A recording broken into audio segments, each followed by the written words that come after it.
চাউল টাউল কিনা কিন্তু আমার টাকা পয়সা সব শেষ হয়ে গেছে। কারণ আপনি যদি নিয়ে যাইতেন আমার একটু উপকার হইতো। তাহলে নিয়ে যাবেন ভাই, আমার কাছে কোনো ভাড়া টাড়া নাই। বিসমিল্লাহ। আমি কম পক্ষে 20 জন লোকের বলছি যে আমি চাউলের বস্তা কিনে আমার চাউলে মানে টাকা শেষ হয়ে গেছে, আমার যদি একটু ফ্রিতে জলচত্বর বাজারে নিয়ে দিয়ে আসতেন।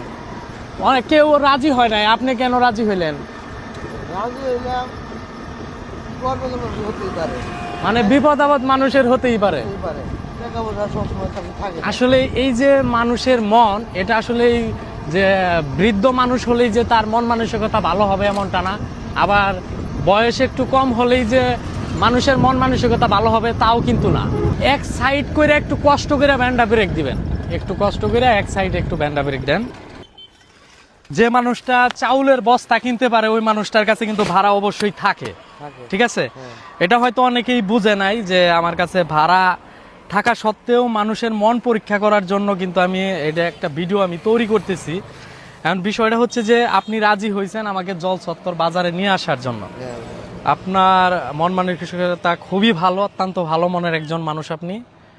আসলে চেহারা দেখে কখনো মানুষকে বিবেচনা করা যায় না যে এত সুন্দর মনের মানুষ উনি। যে আমি কম পক্ষে 20 জন মানুষকে জিজ্ঞাইছি যে আমি এই চাউলের বস্তাটা কিনা মানে আমার টাকাটা শেষ হয়ে গেছে, আপনি যদি আমাকে একটু কষ্ট করে জলচত্বর বাজারে নিয়ে দিয়ে আসতেন তাহলে আমার উপকার হইতো। এই যে চাউলের বস্তাটা ভাই, ঠিক আছে, এটা হচ্ছে আপনার। ওই কেন আপনার? কারণ আমি বলছি যে যে আমাকে ফ্রিতে এক জায়গা থেকে আরেক জায়গায় স্থানান্তর করবে তারই আজকে এই চাউলের বস্তাটা হয়ে যাবে, ঠিক আছে? যেহেতু আপনার মন মানসিকতা আমি ভালো পাইছি, আপনি একজন উদার মনের মানুষ, খুবই ভালো লাগছে। এই চাউলের বস্তা আপনার। আর ওখান থেকে এই জায়গার ভাড়া কত আপনার? 20 টাকা ভাড়া, তাই না? এই হচ্ছে আপনার ভাড়াও দিয়ে দিলাম আমি,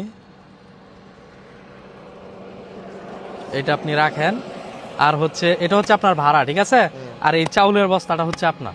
আপনি কি কোনো কিছু মনে করছেন? আপনার বাসা কই? এই জায়গায়? ও আচ্ছা, ওকে, ইনশাল্লাহ দোয়া রইল আপনার জন্য। আর সব সময় মানে আসলে এটা তো আমার একটা জাস্ট একটা ভিডিও ছিল, কিন্তু সব সময় চেষ্টা করবেন যে অনেক মানুষ তো আছে যে বিপদে পড়ে একটা সময় দেখা গেছে যে হাতে অথবা পকেটে টাকা থাকে না, এক জায়গা থেকে এক জায়গায় স্থানান্তর হতে চায়, এক জায়গায় যাইতে চায়। হ্যাঁ হ্যাঁ, টাকা সব সময় মানুষের কাছে থাকে না। আজকে হয়তো আমি না থাইকা যদি আমি না থাইকা যদি অন্য কোনো একটা মানুষ থাকতো, তার হাতে হয়তো টাকা নাও থাকতে পারতো। এই আজকে আপনার মন পরীক্ষা করার জন্য হ্যাঁ হ্যাঁ, আচ্ছা যাই হোক, অত্যন্ত খুশি হয়েছি ভাই, ইনশাল্লাহ দোয়া রইল আপনার জন্য। ওকে, বস্তাটা আমি নিয়েছিলাম হচ্ছে আমাদের এই যে মধুর বাস স্ট্যান্ড, ওখান থেকেই। মানে আমি অনেক